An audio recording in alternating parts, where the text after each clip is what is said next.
Il-poeżija tista' tiħodna l-bogħod minn ġdudna, kemm fl-istħajjil u xi drabi fir-realtà. Il-poeżija Passaport ta' Antoine Cassar twettaq dan fuq bosta livelli, fl-istħajjil, permezz ta' traduzzjoni u l-qari, u għax jgħanja favur il-moviment ħieles. Kull meta Antoine Cassar jitkellem dwar il-bidu ta' din il-poeżija, kemm il-darba jsemmi dan l-inċident li kellu fuq il-frontiera bejn il-Bolivja u l-Peru, meta il-gwardjani li kienu wassa mal-frontiera sassew għal-passaport, talbuh il-passaport u ma setawx jifmu Malta xi tfisser, ma kellhomx idea Malta fejn qiegħda. U kien minn hemmhekk illi Antoine eventwalment tħajjar sabiex jikteb il-poeżija Passaport f'għamla ta' Passaport bħala protesta għal-politika kollha tal-frontieri, għal-limitazzjonijiet li jiġu imposti fuq il-bniedem migratorju, fuq il-bniedem bħala vjaġġatur. U għaldaqstant, permezz ta' din il-poeżija, il-bniedem mhux qed jiġi kontrollat mid-dokumenti, imma għall-kontrarju qiegħed ikun hu li qiegħed fil-kontroll tal-moviment tiegħu u tad-dokumenti tiegħu. Tiegħek dan il-passaport għall-popli kollha u għal kull pajsaġġ. Ħudu fejn tixtieq m'għandekx bżonn viżi jew timbri, tista' titlaq u tibqa' kemm trid, ma jiskadix. Tista' tirrinunzjah mhuwiex proprjetà ta' gvern, ta' duka jew reġina, jew jista' jkollok għal wieħed tnejn. Teknikament din il-poeżija tibbaża ħafna fuq ir-repetizzjoni.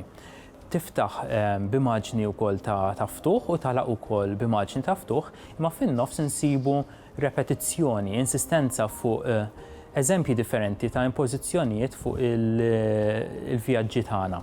U Antoine Cassar jelenka abbużi differenti li jsiru fuq il-frontieri, fuq l-immigranti, fuq il-vjaġġaturi li jkunu qegħdin jaqsmu minn naħa l-oħra tad-dinja.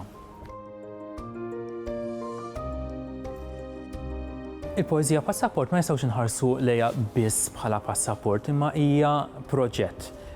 Kellha bidu u infatti għadha għaddejja fuq vjaġġ minħabba li hija poeżija li istess ivvjaġġat ħafna. Dan huwa ktejjeb illi ivvjaġġa ħafna ġiet tradott fi 12 lingwa u fuqhom għax inqara dan it-test inqara f'ħafna partijiet tad-dinja, f'ħafna kontinenti, mhux biss lokalment Malta u mhux biss fil-Mediterran jew fl-Ewropa. Hija poeżija li qasmet minn medium għal ieħor. Hija poeżija li nsibuha fi ktejjeb u allura bħala test ippubblikat, imma hija poeżija li ġiet adattata għat-teatru wkoll. Hija poeżija li ġiet imxandra b'mezzi differenti. Hija poeżija li nsibuha fuq il-medja soċjali wkoll u li għandha sit, website iddedikata liha. Din hija poeżija li għaldaqstant qiegħda tivvjaġġa, hija poeżija dwar il-vjaġġi tal-bniedem, imma hija wkoll poeżija li qiegħda tivvjaġġa minn post tal ieħor. U din il-poeżija għalhekk nistgħu ngħidu li hija proġett tal-awtur tagħha ta' Antoine Cassar, imma proġett tan-nies kollha, ta' kull min b'xi mod imiss ma' din il-pubblikazzjoni. Pereżempju, Antoine Cassar fost l-interpretazzjonijiet performattivi ħanajdu hekk ta' din il-poeżija, nistgħu nsemmu darba minnhom meta Antoine Cassar kien qed ibih dan il-passaport lill-rappreżentanti ta' pajjiżi differenti li attendew għal Valletta Summit fuq il-migrazzjoni li seħħ fl-2015.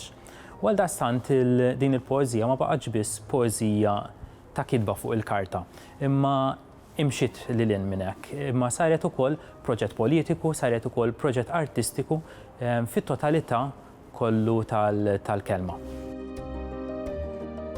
Jekk trid tista' tħallih id-dar jew tarmih fiż-żibel, ħadd mhux jistaqsi għalih.